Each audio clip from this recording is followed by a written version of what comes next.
اللہ نے ہمیں ایک نماز عطا فرمایا جس کو ہم آج صلاۃ التراویح کہتے ہیں۔ میرے نبی کے زمانے میں صرف قیام اللیل کہا جاتا تھا، اس لیے حضرت عائشہ رضی اللہ تعالیٰ عنہ کی روایت ہے جس سے 8 رکعت والے حضرات استدلال کرتے ہیں کہ رمضان اور غیر رمضان میں اس کو امام بخاری نے قیام اللیل کا ہی عنوان دیا ہے، آپ نے 11 رکعت سے زیادہ نماز نہیں پڑھی۔ ایک ضعیف روایت میں ہے کہ آپ نے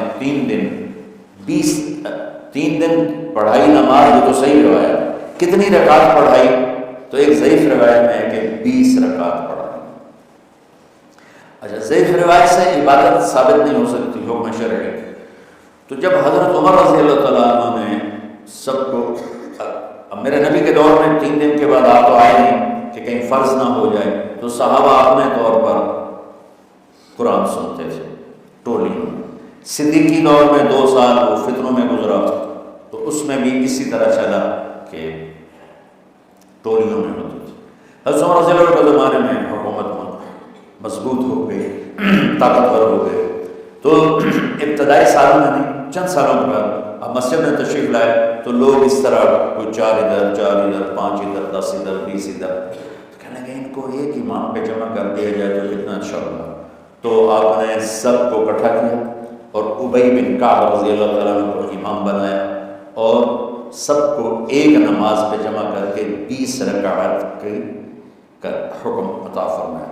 تو حضرت عمر کا یہ عمل اس حدیث کو مضبوط کر دیتا ہے کہ چونکہ میرے نبی نے کہا علیکم بسنتی و سنت الخلفاء الراشدین من بعدی، کہ میری اور میرے خلفاء راشدین کی سنت پر مضبوطی سے عمل کرنا۔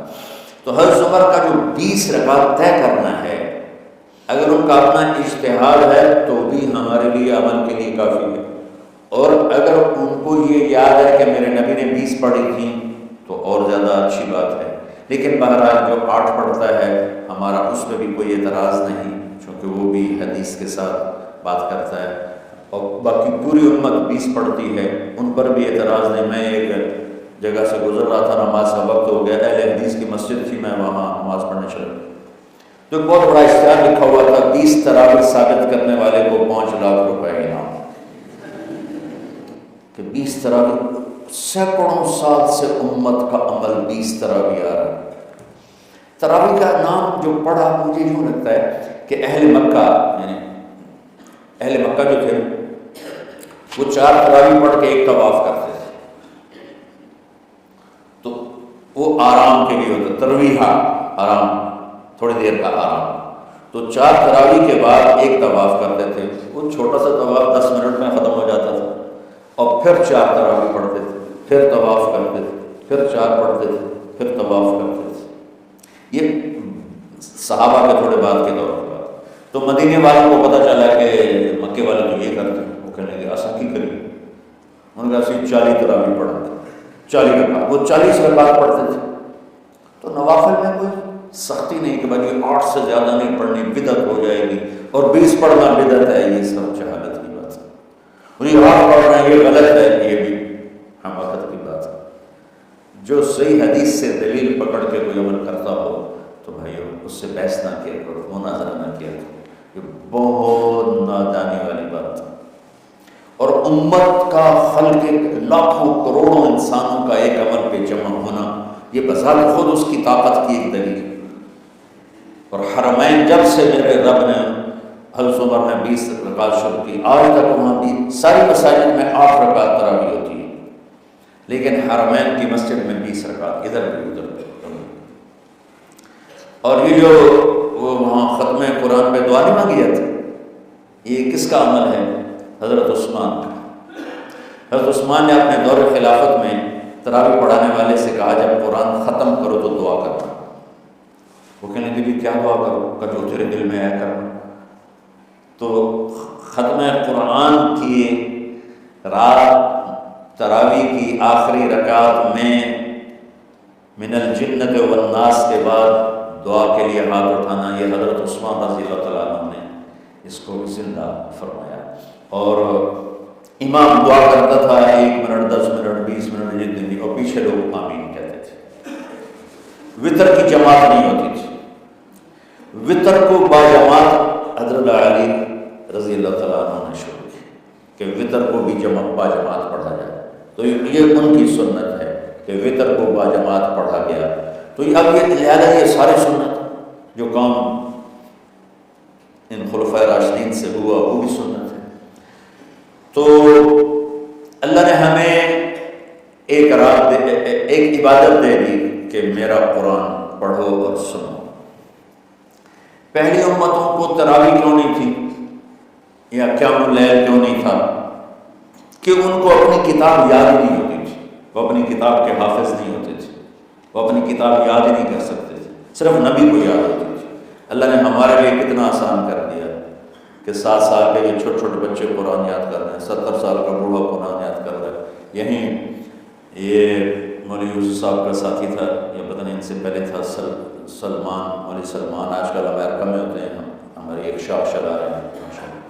وہ شروع میں یہاں تھے، تو یہاں تراویح پڑھانے کے لیے ہمارے پاس حافظ کوئی نہیں تھا، وہ حافظ نہیں تھے، وہ صبح بیٹھ کے شام تک ایک سپارہ یاد کرتے اور رات عشاء کی نماز میں سنا دیتے، 30 دن میں قرآن یاد کر کے سنا۔ مطلب یہ سنی سنائی بات نہیں، ہمارے اسی حسنین، اسی ممبر اور محراب کی بات ہے کہ یہیں اسی مسجد میں انہوں نے صبح سے مغرب تک یاد کرتے تھے اور پھر عشاء میں کھڑے ہو کے سنا دیتے تھے۔ پیچھے ہوتے تھے لقمان کو دینے والا شاید، لیکن بہت خوبصورت پڑھ کے ایک دن میں یاد کر کے سنا دیا۔ اور ایک مجھے نام بھول گیا کہ 3 دن میں قرآن یاد کیے، 10 سپارے ایک دن میں یاد کیے، 10 دوسرے دن میں یاد کیے، 10 تیسرے دن میں یاد کیے۔ وَلَقَدْ يَسَّرْنَا الْقُرْآنَ لِلذِّكْرِ فَهَلْ مِن مُدَّكِرٍ۔ تو اللہ تعالیٰ نے اس کو نصیحت کے لیے بھی آسان کیا ہے اور یاد کرنے کے لیے بھی آسان کیا ہے۔ کوئی کتاب پہلے یاد نہیں ہوتی تھی کسی کو، ماشاءاللہ تمہیں کتنے حفاظ بیٹھے ہیں اللہ کے فضل سے۔ تو اللہ نے ہمیں رات کی نماز عطا فرمائی، اور چونکہ یہ ایک مشقت ہے تو میرے نبی نے کہا یہ رات کی نماز کے ہر سجدے پر 1500 نیکی لکھی جاتی، 1500 نیکی لکھی جاتی۔ اور اللہ تعالیٰ ہر سجدے پر جنت میں ایک محل بناتا ہے جس کے 60,000 سونے چاندی کے دروازے ہوتے ہیں، اور ایک درخت اس کے لیے لگاتا ہے جس کے نیچے 100 سال گھوڑا دوڑ سکتا ہے۔ تو رمضان کا اہتمام آپ رجب سے شروع فرما دیتے تھے۔ میرے نبی نے 9 رمضان دیکھے، 9 رمضان اپنی زندگی میں، 9 رمضان۔ 10ویں رمضان سے پہلے آپ اللہ کے پاس تشریف لے گئے۔ آپ کی زندگی میں روزے فرض ہونے سے آپ کی وفات تک 9 رمضان گزرے، اور میں قربان جاؤں اپنے نبی پر، اپنی امت پہ کیسی شفقت تھی۔ آپ سحری کھاتے تھے بالکل آخری وقت، ادھر بلال اذان دے رہا ہے اور ادھر آپ آخری لقمہ کھا رہے ہیں، اور ادھر سورج نیچے ہوا اور آپ کھجور میں، ایک آدمی اوپر کھڑا ہوتا تھا، مدینے میں ہے تو وہ چھت پہ، گھر کی چھت پہ کھڑا ہوتا تھا، سفر میں ہے تو کسی پہاڑی پہ کھڑا ہوتا تھا۔ جو ہی سورج کا کنارہ نیچے جاتا اب فوراً وہ کہتا یا رسول اللہ کا دوبارہ وقت، تو آپ کھجور منہ میں ڈال دیتے تھے، یا پانی، کبھی پانی سے افطار فرماتے تھے، کبھی کھجور سے افطار فرماتے تھے کہ میری امت پہ بھوک کا وقت کم سے کم آئے۔ آج کل جو ہمارے افطاری کے اوقات ہیں یہ سورج ڈوبنے کے بھی 2-2.5 منٹ بعد کے ہیں کہ احتیاط کر، ٹھیک ہے چلو احتیاط کا تو کوئی مسئلہ نہیں، لیکن اصل ہے ادھر چونکہ اب سورج ہمیں نظر ہی نہیں آتا ہے، اس طرح ہم گھرے ہوئے ہیں شہروں میں، دیہاتوں میں بھی اب اس طرح کا ماحول ہے کہ وہ نظر نہیں آتا ہے، تو بہتر کہ ادھر سورج غائب ہو، ادھر لقمہ منہ میں جائے۔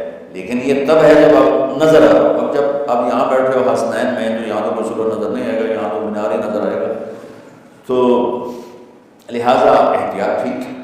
ہمارے حدیث بھائی وہ 2 منٹ پہلے ہم سے افطار کرتے ہیں، تو بڑی اچھی بات ہے کہ سورج کے غروب ہونے کا جو اصل وقت ہے اس کے ساتھ ہی افطار کرنا۔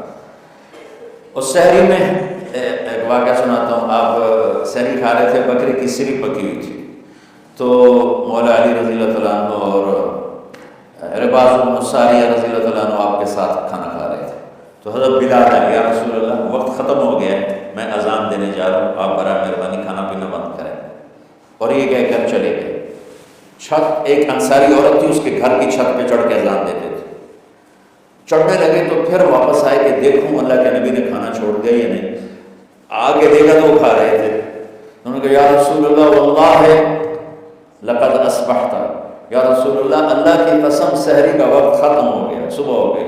تو آپ نے ہاتھ پیچھے کر کے کہا تیرا بھلا ہو بلال، ابھی وقت باقی تھا، تیرے قسم کھانے پر اللہ نے اس کو پہلے نکال دیا کہ تیری قسم کہیں جھوٹی نہ پڑ جائے. تو حضرت علی نے فرمایا کہ اگر بلال قسم نہ کھاتے تو جب تک میرے نبی کھاتے رہتے صبح صادق نہیں